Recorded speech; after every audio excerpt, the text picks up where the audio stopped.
This YouTube channel does not promote any violent, harmful, or illegal activities. All content provided by this channel is meant for an educational purpose only. নমস্কার বন্ধুরা, অনেক দিন পরে এলাম। কিছু পারিবারিক সমস্যার জন্য আসতে পারেনি। আর আজকের বিশ্বের যা সারা পৃথিবীর যা অবস্থা, রাজনৈতিক, সামরিক, অর্থনৈতিক, মিনিটে মিনিটে ঘন্টায় ঘন্টায় চেঞ্জ হচ্ছে।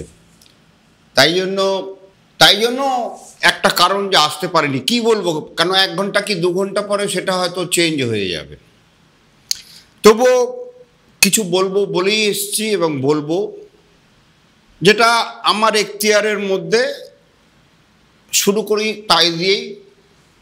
বাংলাদেশ, আজকে বাংলাদেশ হঠাৎ সেদিনকে ওই ইউসুফ বলে দিল যে total north east is a landlock. অবশ্যই কারেক্ট, ইট ইজ ল্যান্ডলক। তার মানে এই না যে বঙ্গোপসাগরের যে টোটাল মেরিন এরিয়াটা আছে তার hardly 20% is in your economic zone, বাদ বাকি open to anybody and it is mostly controlled by India. ভারত এটাকে কন্ট্রোল করে। সেখানে তুমি এরকমভাবে একটা ডিপ্লোম্যাটিক ওয়েতে তুমি এটার বলতে পারতে, কিন্তু এরকম সোজাভাবে বলে নিজেকে মূর্খ এবং বাংলাদেশকে বিপদে ফেলেছ। এইবার অনেক কথা হচ্ছে। এর আগের বারও আমি বলেছিলাম যে 20শে জানুয়ারির আগে বাংলাদেশ নিয়ে কোনো কিছু বলা যাবে না। আজকে জানুয়ারি চলে গেছে, আজকে আমরা এপ্রিলে এসে দাঁড়িয়েছি। আজকের বিশ্বের পরিস্থিতি জানুয়ারির থেকে অনেক ডিফারেন্ট। একটু বলে নিতে হচ্ছে এই রাজনৈতিক প্রেক্ষাপট এবং সামরিক প্রেক্ষাপটের উপর ইউক্রেনের যে যুদ্ধ এবং ট্রাম্প পুতিনের যে সমঝোতা, তাতে আমি মনে করি, আমার যা মনে হচ্ছে, এরা ভেতরে ভেতরে একটা আঁতাত করে নিয়েছে। আঁতাতটা এই ধরনের, এর আগে আমরা দেখেছি যে কোনো জায়গায় আমেরিকা যদি পৌঁছতো তার পিছন পিছন রাশিয়ান ফ্লিট পৌঁছে যেত কিংবা সাবমেরিন পৌঁছে যেত। আমরা কিউবায় দেখেছি, গালফে দেখেছি, সব জায়গায় দেখেছি। এখন এরা একটা মনে হয় একটা আঁতাত করেছে। আমেরিকা, তুমি তোমার ইচ্ছে মতন পানামা নিয়ে নাও, গ্রিনল্যান্ড নিয়ে নাও, আমি কিছু বলবো না। আমি ইউরোপ, ইস্ট ইউরোপকে খাবো, তুমি কিছু বলবে না। ঠিক এই জায়গায় দাঁড়িয়ে আজকে যদি বার্নিং পয়েন্ট ধরা যায় সারা পৃথিবীর, তো one of the burning point আর burning area is South China Sea. এই যদি এদের মধ্যে আঁতাত হয়ে থাকে, চীন তার বাইরে থাকবে না। তার মানে চীন তাইওয়ানকে গিলবে এবং তার প্রস্তুতিও শুরু হয়ে গেছে। ওরা এমন বড় বড় বার্জ বানিয়েছে চাইনিজ আর্মি, সেই বার্জ দিয়ে একটার পর একটা কানেক্ট করে ওরা ল্যান্ড করবে ওদের heavy vehicles and heavy arsenal mainland তাইওয়ানে। তার এক্সারসাইজ শুরু হয়েছে। এই পরিস্থিতিতে আপনারা যদি মনে করেন যে বাংলাদেশ যে চিকেন নেকের কথা বলছে, আমরা চিকেন করিডোর বলি, শিলিগুড়ি আর ওই জায়গাটার নাম কি বাংলাদেশের, মানে পূর্ব দিনাজপুরের যেটা পড়ে, যেখানে চিকেন নেকটা মানে নেপাল এরকমভাবে পূর্ব মেদিনীপুরের একটা লেজের মতো এরকম বেরিয়ে আছে, সেই জায়গাটা এখানটার মধ্যে, এই জায়গাটার দুটো দূরত্ব হচ্ছে হার্ডলি 20 কিলোমিটার। তো ইউসুফ বোকার মতন এসব কথা বলেছে যে চিকেন নেককে কেটে দেবো, নর্থ ইস্ট এশিয়াকে আমরা আলাদা, নর্থ ইস্ট ইন্ডিয়াকে আমরা ভারত থেকে বিচ্ছিন্ন করে দেবো, এইসব কথা বলে। এইসব কথার মধ্যে আমি যতটুকু বুঝেছি এবং আমি যতটুকু জানি, এবং নিশ্চয়ই জানেন আমার ছেলে এই যে senior colonel in artillery regiment, এর মধ্যে গত 10-15 দিন ধরে এটা কাগজেও বেরিয়েছে। Indian army has started mobilizing they have already mobilized Mirage 2000, Rafale and Sukhoi 30 bases in আমাদের ডিব্রুগড়, তারপর এটা যেন কি আমাদের এই বাগডোগরা, জোরহাট, এখানে ডিপ্লয়মেন্ট শুরু হয়েছে। প্লাস এয়ার ডিফেন্সে দুটো battery of S-400 has mobilized there, এবং armored vehicle including your main battle tank MBT also has moved. কোনো জায়গায় আমি পেপারে ছবিও দেখেছি তার, ত্রিপল দিয়ে ঢাকা যেরমভাবে যায় আর কি, মুভমেন্ট হচ্ছে। তো এই জায়গায় আমি একটা কথা বলি যে এরকম যদি কোনো মিসঅ্যাডভেঞ্চার যদি বাংলাদেশ চিন্তা করে বা করে যে চীন আমাকে সাপোর্ট করবে, পাকিস্তান আমাকে সাপোর্ট করবে, আমি ভারতের সাথে চীনের স্বার্থে আমি ভারতের সাথে এখানে একটা খণ্ডযুদ্ধ লাগিয়ে আমি এই জায়গাটাকে আটকে দেব। হিতে বিপরীত হতে পারে, হবে এবং হতে পারে না, হবে। কেন আজকে বিশ্ব অর্থনীতিতে চীনের আজকে খুব বেশি দরকার ভারতকে, ভারতের বাজারকে, ভারতের ম্যান পাওয়ারকে। চীন অনেক হাম্বাতাম্বা করবে, কিন্তু চীন ভারতের সাথে সরাসরি যুদ্ধে যাবে না। কেন এই ট্রাম্পের সাথে আজকেও যেটা শুনেছেন আপনারা 145%, চীন 125% করে দিয়েছে লেটেস্ট। এর মধ্যে চীন ভারতের এগেনস্টে ডাইরেক্ট কোনো কনফ্লিক্টে যাবে না। আপনারা লিখে নিন, ভবিষ্যতেও কোনো কনফ্লিক্টে যাবে না। এবার এই ডোকলাম এবং চাইনিজ বর্ডারে যেসব আমরা শুনতে পাচ্ছি, স্যাটেলাইটের পিকচার দেখতে পাচ্ছি, এটার একমাত্র কারণ হচ্ছে চীন চায় ভারত আমেরিকার গ্রাস থেকে সরে আসুক এবং ভারতবর্ষে চীনের ইনভেস্টমেন্ট হোক, একদম পুরো অর্থনীতির ব্যাপার। এইবার থাকলো বেঁচে পাকিস্তান। তো পাকিস্তানকে যদি বাংলাদেশকে যদি সাপোর্ট করতে হয়, তাহলে তাদের সম্পূর্ণ আরব সাগর পেরিয়ে, ভারত মহাসাগর পেরিয়ে বঙ্গোপসাগর দিয়ে ঢুকতে হবে বাংলাদেশে।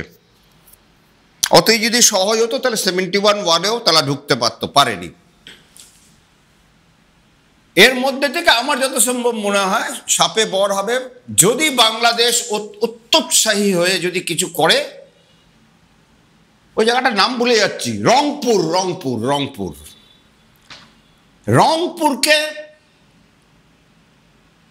হয়তো কেটে দিতে পারে, ইন্ডিয়ান আর্মি রংপুরটাকে কেটে দিতে পারে। কেন?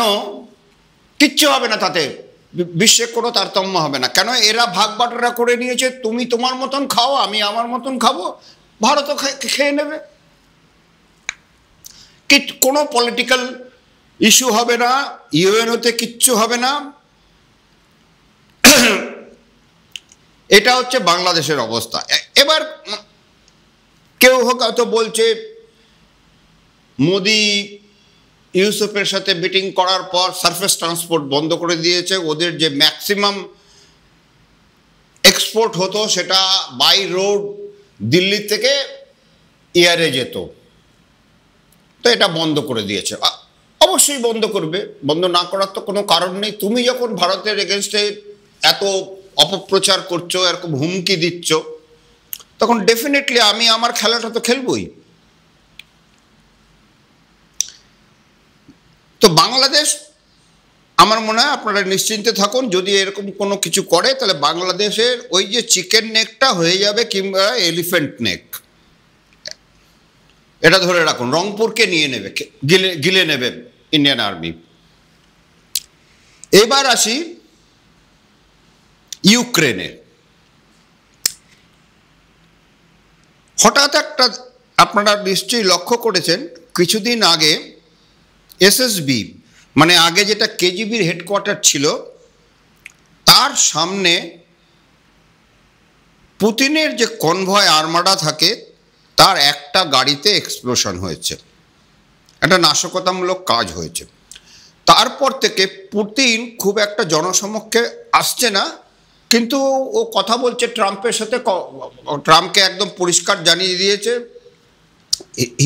হি is not agreeing with the American terms and condition. ও বলেছে আমি যুদ্ধবিরতি করতে পারি, আমার এই 6টা টার্ম, এই 6টা টার্মের মধ্যে সবচেয়ে ইম্পর্টেন্ট হচ্ছে বাল্টিক সি। এই বাল্টিক সিটা is the only doorway for Russia, Ukraine, সারা পৃথিবীর সাথে যোগাযোগ করতে হয়, তাহলে এইখান দিয়ে বাল্টিক সি দিয়ে তারা মেডিটেরিয়ানে যায়, ভূমধ্যসাগরে যায়, ভূমধ্যসাগরের পর ইউরোপ, সারা পৃথিবীতে যায়। এখানেও একটা চিকেন নেক আছে, দ্যাট ইজ কল টার্কিশ নেক। ওই জায়গায় যদি টার্কি যদি ওই জায়গায় অবরোধ করে দেয়, তাহলে কোনো জাহাজ এদিক থেকে ওদিকে, ওদিক থেকে এদিকে যেতে পারবে না। এই অবস্থাতে এখন মোটামুটি একটা যুদ্ধবিরতির মতন চলছে। আপনারা নিশ্চয়ই কাগজে টাগজে দেখছেন, সেরকম কিছু খবর পাওয়া যাচ্ছে না। যেটা সবচেয়ে বড় অ্যাচিভমেন্ট হয়েছে রাশিয়ার, এই যুদ্ধের সময় যে advanced American and European armoured vehicles, Patriot, যেগুলো মানে রাশিয়ার হাতে পড়েছে, they have started the reverse engineering of those technology. এটা একটা বিরাট লাভ হয়েছে রাশিয়ার। আর যেটা জেলেনস্কি চিন্তা করছিল যে ইউরোপ এবং ইউরোপের ম্যাক্রন এবং রাশিয়া, ইংল্যান্ডের প্রধানমন্ত্রী, নামটা যেন ভুলে যাচ্ছি, এস দিয়ে কি নাম, তারা বলেছিল আমরা সব রকমভাবে ইউক্রেনকে সাপোর্ট করব, যদি না করি তাহলে Europe will be in danger. সেইখানে দাঁড়িয়ে আজকে ট্রাম্পের যে এই যে ট্যারিফ ওয়ার, বাংলায় সেটাকে কি বলে, শুল্ক যুদ্ধ, এটা ইউরোপকে সম্পূর্ণভাবে এনগেজ করে দিয়েছে। তারা এখন দিশাহারা, কোন দিকে যাবে, কি করবে বুঝতে পারছে না। দেয়ার ইকোনমি উইল বি ইন শ্যাম্বলস। আজকে যদি ইউরোপের অটোমোবাইলের উপর আমেরিকা যদি ট্যাক্স বসায়, তাহলে জার্মান ইন্ডাস্ট্রিগুলো, ইটালিয়ান ইন্ডাস্ট্রিগুলো সব মার খাবে। এবং তাই জন্য ওরা ওই নিয়ে ব্যস্ত। তাই জন্য যেটা চিন্তা করেছিল পুতিন, যে 1 মাস যদি যুদ্ধবিরতি হয় তাহলে জেলেনস্কি হয়তো রিগ্রুপ করবে এবং রিআর্মড করবে, সেটা হচ্ছে না। এবং মধ্যস্থতাতে যা বোঝা যাচ্ছে যে Baltic area will be no fly zone, and এটা কোনো রকমভাবে এটাকে কনফ্লিক্ট জোনের মধ্যে আনতে দেবে না রাশিয়া। এই শর্তে একটা মনে হয় একটা কোনো সমঝোতা হয়েছে। তাই জন্য ওখানে এখন আর কোনো রকম কোনো যুদ্ধের খবর পাওয়া যাচ্ছে না। আর একটা ফ্রন্টে আসি, যেটা খুব হট বেড আজকে, Malacca straight. Iran, America, Israel. আপনারা নিশ্চয়ই জানেন ট্রাম্প একটা চিঠি দিয়েছিল আয়াতুল্লাহ খোমেনিকে, যে ও ইরানের পারমাণবিক যে অ্যাক্টিভিটি সেটা বন্ধ যাতে করে, তার জন্য ও ট্রাম্প আয়াতুল্লাহ খোমেনির সাথে দেখা করতে চায়, কথা বলতে চায়। আয়াতুল্লাহ খোমেনি সঙ্গে সঙ্গে জবাব দিয়ে দিয়েছে, কোনোভাবেই সম্ভব না, আগে সেক্রেটারি লেভেলে কথা হোক, সেক্রেটারি লেভেলের কথা আমরা জাজ করে তারপর আমরা চিন্তা করব ট্রাম্পের সাথে বসবো কি বসবো না। এবং যতটুকু বোঝা যাচ্ছে, Iran is just verge of testing nuclear weapon. আজকে যদি ইরানের, আজকে একমাত্র মুসলিম দেশ, পাকিস্তানের কাছে নিউক্লিয়ার আর্ম আছে আর ইরান হবে নেক্সট। আজকে ইরানের হাতে যদি নিউক্লিয়ার ওয়েপন চলে যায় তাহলে ইসরায়েলের অস্তিত্ব রক্ষা করা খুব মুশকিল হবে। আপনারা এর মধ্যে একটা খবর পেয়েছেন কি জানি না, ইয়েমেন আমেরিকান ফ্লিটের উপরে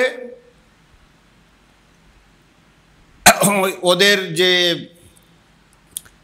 ইরানের যে হাইপারসনিক যে মিসাইল আছে সেই মিসাইল দিয়ে অ্যাটাক করেছে। মিসাইলটার নাম মনে হয় ফতাহা। হ্যাঁ, 1400 থেকে 1800 kilometre range. It is hypersonic, শব্দের থেকে প্রায় 5 থেকে 7 গুণ স্পিডে এটা ট্রাভেল করে। তো এখন সবচেয়ে বড় পৃথিবীর হটবেড হচ্ছে ইরান, ইসরায়েল অ্যান্ড আমেরিকা। আর যদি এবার একটুখানি অর্থনীতির দিকে আসি, দেখুন যুদ্ধ টুদ্ধ যা কিছু হয় অর্থনীতির জন্য। ফার্স্ট ওয়ার্ল্ড ওয়ার হয়েছিল কয়লার জন্য, সেকেন্ড ওয়ার্ল্ড ওয়ার হয়েছিল তেলের জন্য, এখন ওয়ার্ল্ড ওয়ার যা হবে basically that will be energy based and rare earth. Rare earth মানে দুষ্প্রাপ্য বা খুব দামি খনিজ পদার্থ নিয়ে। আজকে যেরকম আপনি ইউক্রেনে যদি দেখেন, ইউক্রেনের আমেরিকার ইন্টারেস্ট কি সেটা ট্রাম্প একদম পরিষ্কার বলে দিয়েছে যে ইউক্রেনে যে রেয়ার আর্থ আছে তার মধ্যে বেশিটা হচ্ছে আপনার কি বলে আপনাদের লিথিয়াম আছে, তার যে খনন তার অর্ডারটা আমাদের দিতে হবে, আমরা করব। আমরা করে আমরা যে 300 না 400 বিলিয়ন ডলার তোমাদের সাহায্য করেছি কিংবা ধার দিয়েছি, আগে সেইটাকে রিকভার করব, করার পর দেখা যাবে কি হবে। এই বিষয়ে ট্রাম্প আজকে যে পাগলামিটা শুরু করেছে, আমি পাগলামিই বলবো। ট্রাম্পের একটা কথা আমার খুব ভাল লেগেছে, আজকে পৃথিবীর এই অস্থির অবস্থার জন্য দায়ী হচ্ছে ব্রিটিশ এম্পায়ার। সারা পৃথিবীতে ইউরোপ যুদ্ধ লাগিয়ে রেখে গেছিল, পরবর্তীকালে আমেরিকা সেটা একচ্ছত্র আধিপত্য নেয় এবং সারা দেশকে, সারা পৃথিবীকে আমেরিকা আজকে বলতে গেলে শাসন করছে। এইখানে সবচেয়ে বড় আপনারা জানেন কি না জানি না, আজকে ইরাকের যুদ্ধ, সিরিয়ার যুদ্ধ, লিবিয়ার যুদ্ধ,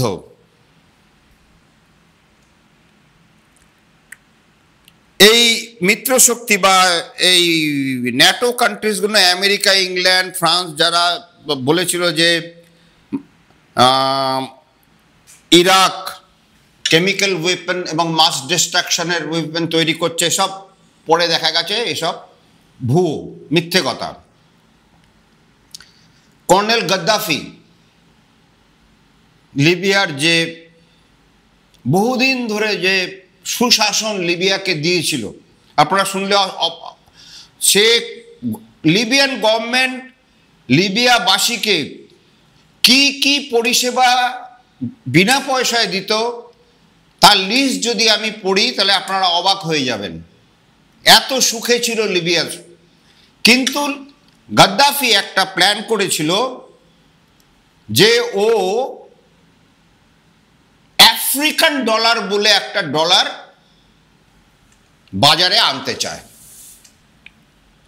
আর সেটাই হলো ওর পতনের মূল। আজকে ইরাকেও যে যুদ্ধ হয়েছে for the dominance of dollar, সিরিয়ায় যে যুদ্ধ চলছে, সিরিয়া এখন এমন একটা দেশ যে দেশের কোনো মাথা নেই। ইসরায়েল কিছু খাবে ভাবছে, টার্কি কিছু খাবে ভাবছে, রাশিয়া কিছু খাবে ভাবছে, ওখানকার অবস্থা খুব খারাপ। এইবার এই যে ট্রাম্প যে শুল্ক নীতিটা করেছে, ট্যারিফ ওয়ারটা যে করেছে, ওর বুদ্ধিতে ও বুঝতে পেরেছে যে আমি যদি আমার দেশের সাথে যেরকম বাণিজ্যিক চুক্তি আছে, যেরকম ধরুন ভারতবর্ষ আর রাশিয়া, আমেরিকা, আমরা $85 বিলিয়ন ভারত থেকে রপ্তানি করি আমেরিকায়, যে কোনো দ্রব্য, বিশেষ করে খাদ্যশস্য। আর আমেরিকার থেকে আমরা নিই $35 billion. So the trade deficit gap is only $50 billion. তো ট্রাম্পের এই শুল্ক ঘোষণার পর যদি ভারতবর্ষের রাজনৈতিক যারা নীতি নির্ধারণ করেন তারা যদি এই সুযোগটাকে নিতে পারে, তাহলে কিন্তু এটা ভারতবর্ষের পক্ষে খুব লাভজনক এবং সুবিধাজনক হবে। আপনারা হয়তো রিসেন্ট পাস্ট কিছুদিন আগে একটা খবর পড়েছেন যে জিনপিং, চায়নার প্রেসিডেন্ট, সে ভারতবর্ষের সাথে কথা বলতে চায় এবং কথা চলছেও।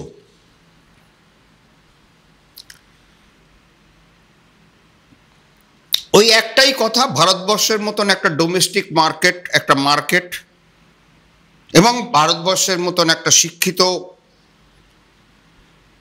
ওয়ার্কফোর্স, এটার উপর সমান নজর আছে। আজকে এই ট্রেড ওয়ারের মধ্যে, ট্যারিফ ওয়ারের মধ্যে চায়না কিন্তু ভারতের কাছাকাছি এসছে। এবং মোদিকে আমি দুটো কারণে বলবো ঠিক করেছে দেশের জন্য। এক হচ্ছে ইউক্রেনের ওয়ারের সময় মোদির বোল্ড স্টেপ, রাশিয়ার তেল নিয়েছিল আমেরিকার নিষেধাজ্ঞা সত্ত্বেও। That was a bold step and I appreciate that. আজকে যদি ভারতবর্ষের ভবিষ্যৎ এবং উন্নতি নিয়ে, কারিগরি উন্নতি নিয়ে যদি ভারতবর্ষের রাজনৈতিক নেতৃত্ব আজকে যদি চীনের সাথে হাত মেলায়, আজকে সেটা হবে ভারতবর্ষের পক্ষে বিরাট সাফল্যের ব্যাপার। দেখুন, এটা আজকালকার ওই কথাটা ছেড়ে দিন, মাথার থেকে বার করে দিন। ওই চাইনিজ মাল তো সেদিন চলে গেছে।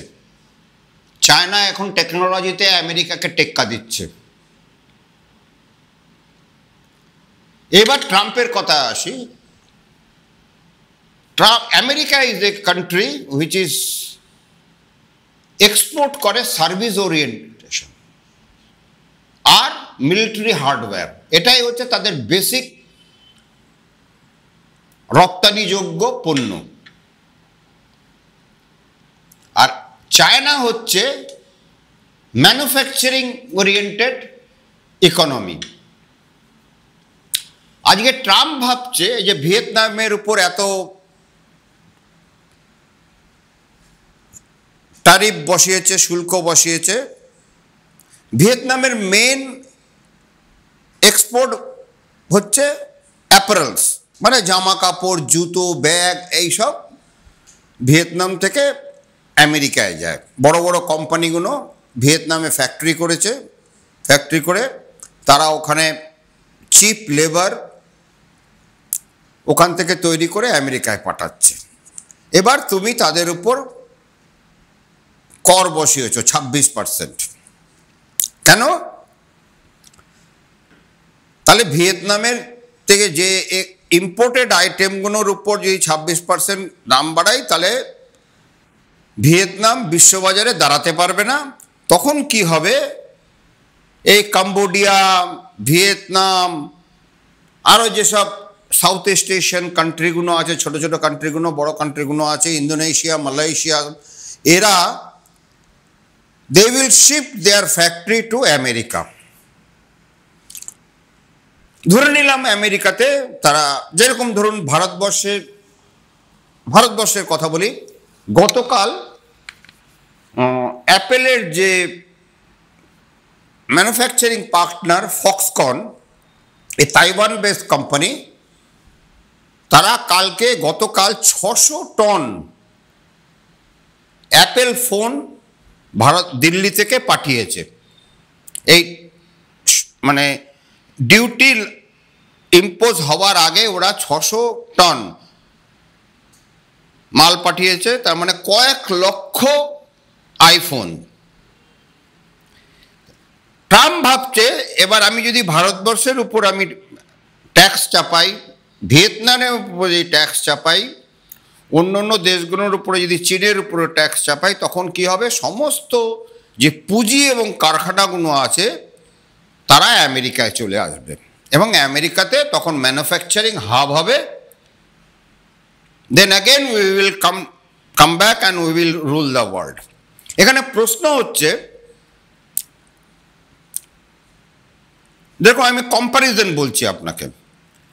ভারতবর্ষের পার ক্যাপিটা আয় হচ্ছে 2800 থেকে 2900 ডলার প্রতি বছরে, আর আমেরিকার মাথাপিছু আয় হচ্ছে 84,000 ডলার। ধরে নিন প্রায় 35 গুণ 40 গুণ। তুই ফ্যাক্টরি নিয়ে গেলি, সব কিছু নিয়ে গেলি, ঠিক আছে। আজকে ফক্সকনে যে ভারতবর্ষের ফক্সকনে যে রেটে তুমি লেবারদের মাইনে দাও, আমেরিকায় তুমি কি তা দিতে পারবে? পারবে না, অসম্ভব। আমেরিকার ডেইলি ওয়েজেস ঠিক হয় ঘন্টায়, পার ঘন্টায় তুমি কত ডলার দেবে? মিনিমাম ওখানে দিতে হবে $80, $70-80 করে ঘন্টায়। তখন তো দেখা যাবে ওর ম্যানুফ্যাকচারিং কস্ট এত বেড়ে গেছে, ও আবার বলবে ব্যাক টু স্কোয়ার ওয়ান, যা ছিল বাবা তাই ভালো। তাই জন্য এই যে আজকে যে একটা অস্থির অবস্থা ইকোনমিক্যালি, এর দিকে একটা ভালো দিক হচ্ছে যে America is going to lose is position and dollar dominance. ডলারকে ওরা ওয়েপেনাইজ করেছে, মানে অস্ত্র হিসাবে ব্যবহার করে ডলারকে, যে কোনো দেশের উপরে স্যাংশন লাগিয়ে দিয়ে বসে থাকে। তার থেকে হয়তো পৃথিবী বেরিয়ে আসছে। It is a good sign for the world, সমস্ত পৃথিবীর জন্য ভালো। এবং 90-এর দশকে আমরা যে লিবারালাইজড ইকোনমির কথা ভেবেছিলাম, সারা পৃথিবীতে liberalised LPG, liberalisation, privatisation and globalisation, এটাকে এলপিজি বলা হয়। আজকে দেখা গেছে, আজকে বিশ্বের যারা অর্থনীতিবিদ তারা চিন্তা করে দেখছে, the period of LPG or liberalisation is over. কেন? 193টা দেশ যে রেজুলেশন নিয়েছিল এই আর্থিক সংশোধন এবং সংস্কারের জন্য, তাতে বলা হয়েছিল যে এর ফল সমস্ত পৃথিবীর সমস্ত নাগরিকরা পাবে, কিন্তু প্র্যাকটিক্যালি দেখা গেল গরিবরা আরও গরিব হয়েছে সব দেশে, বড়লোকরা আরও বড়লোক হয়েছে। So this process is going to be discontinued. আজকে সেই জায়গায় দাঁড়িয়ে একটা জিনিস আমার যা মনে হচ্ছে, আমি যা চিন্তা করছি, এই গণ্ডগোলের মধ্যে আপনি যদি এই ইউক্রেন ওয়ার আর যে জায়গায় যেসব জায়গায় যুদ্ধ হচ্ছে, একটা জিনিস দেখেছেন, লক্ষ্য করেছেন, এই যুদ্ধের মধ্যে সবচেয়ে বেশি বাণিজ্য হচ্ছে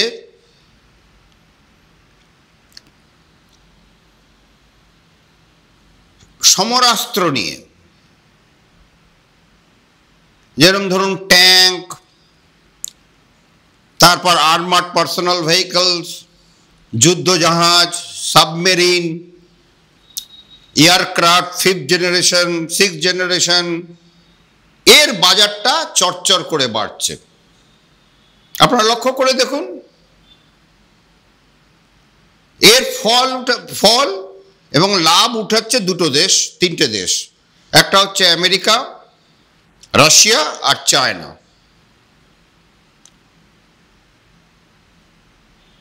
সেই পরিপ্রেক্ষিতে আমি বলবো ভারতবর্ষের রাজনৈতিক নেতৃত্ব আজকে চীনের সাথে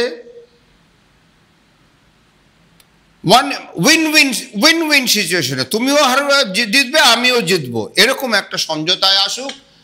তাতে কি হবে, আজকে যে ভারতবর্ষের প্রতিরক্ষা ব্যবস্থা যে অবস্থায় গেছে,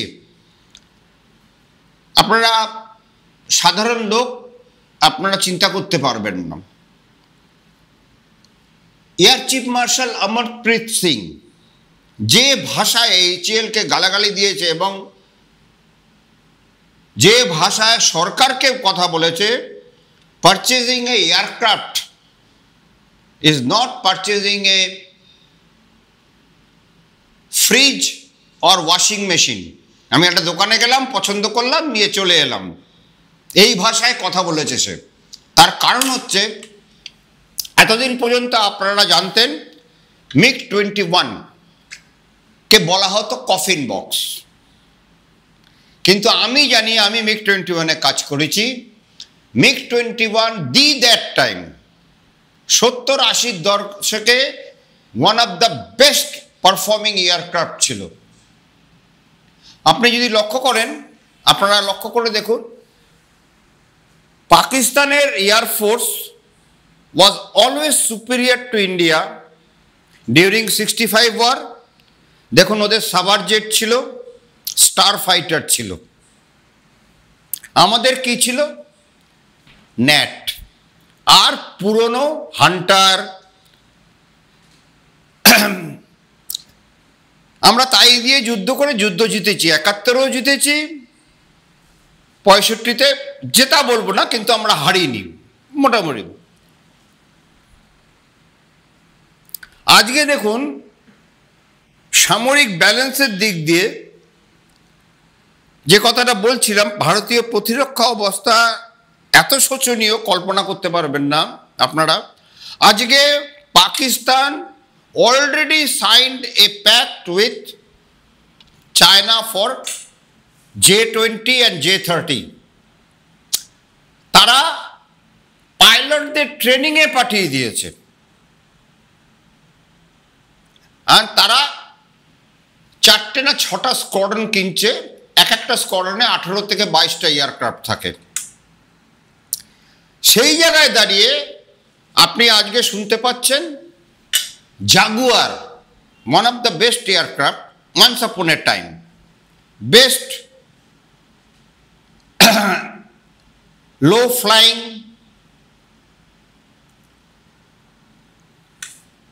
এয়ারক্রাফট ছিল,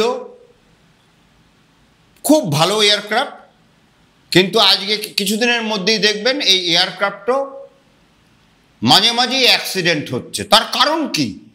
তার কারণ হচ্ছে এগুলোর বয়স 55 বছর হয়ে গেছে। এরপরে আসবে মিরাজ 2000, তার অবস্থাও তাই। প্র্যাকটিক্যালি ভারতবর্ষের 42টা স্কোয়াড্রন থাকার কথা, আজকে যদি সত্যি সত্যি আপনারা দেখেন 20টাও মনে হয় নেই, খাতায় কলমে 31টা আছে। কিন্তু ব্যাটল ফিট কিংবা ব্লু স্কাই যেটাকে বলা হয়, নেভিতে যেরকম বলা হয় ব্লু ওয়াটার, আমি যদি আমার ভারতবর্ষের আকাশকে ব্লু স্কাই রাখতে চাই, তার জন্য যে আমার এয়ারক্রাফট এবং আমার যে সরঞ্জামের দরকার তা নেই। এই অবস্থায় চীনের সাথে যদি ভারতবর্ষ একটা সমানে সমান মধ্যস্থতায় আসে, অর্থনৈতিকভাবে, কারিগরি দিক থেকে, তাহলে দুটো লাভ। আমাদের দেশের উন্নতি হবে, আমাদের দেশের ছেলেরা চাকরি পাবে এবং আমরা অনেক কিছু জানতে পারবো, শিখতে পারবো চাইনিজ টেকনোলজির থেকে। আর দ্বিতীয় এবং সবচেয়ে বড় কথা, আমাদের প্রায় 3,500-4,000 কিলোমিটার বর্ডার আছে চায়নার সাথে। So this border is safe. আজকে যেরকম বাংলাদেশের সাথে যদি যুদ্ধ করতে হয়, তাহলে ভারতীয় থিঙ্ক ট্যাঙ্ককে চিন্তা করছে 3টে ফ্রন্ট নিয়ে, Bangladesh front, Chinese front, Pakistan front. Bangladesh negligible, ধর্তব্যের মধ্যে আমি ধরি না।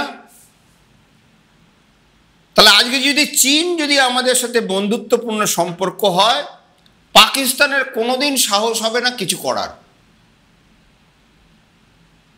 আশা করি ভারতীয় রাজনৈতিক নেতৃত্ব এবং রাজনৈতিক দলগুলো দেশকে সামনে রেখে একটা সঠিক সিদ্ধান্ত নিতে হবে। সময় কিন্তু চলে যাচ্ছে।